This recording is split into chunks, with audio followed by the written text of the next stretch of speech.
Сондай ғой, иә. Ата, машинаның ішінде тамақ жемесеңші, саған ансуағын түсіріп жатсыз.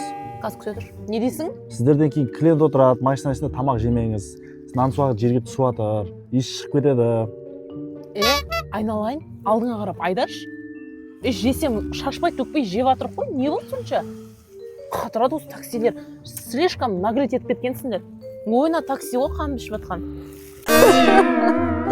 Ай, інім, айтшы, неме еркектердің барлық сондайсыңдар, вообще адам емессіңдер ғой, ше. Еркек бастармен бар ғой. Күйдіріп жүресіңдер ғой. Братан, қай жылғы машинаңды ал? 2019 ғой. Күштеген. Семіз шақпаса ешіне. Ой, брат, түсіріп атқан жоқпын, шашпай төкпей неғып атың, қарашы.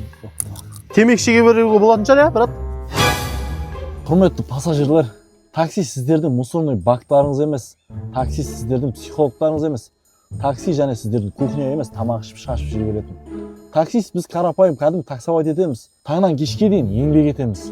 Таксист ағайындар, мен Арба деген таксопаркты таксовать етем, комиссия 1,5%, техподдержка 24/7, QR оплата бар, ақша шешіп алған, проблема жоқ. Еще ол жерде ай сайын бәйге ойнатылып тұрады.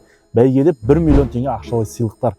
Еще бытовой техникалар, ана Сабина айтып жүрген таксопарк ше, Арба таксопаркына келіп тез тіркеліп алсаңыздаршы.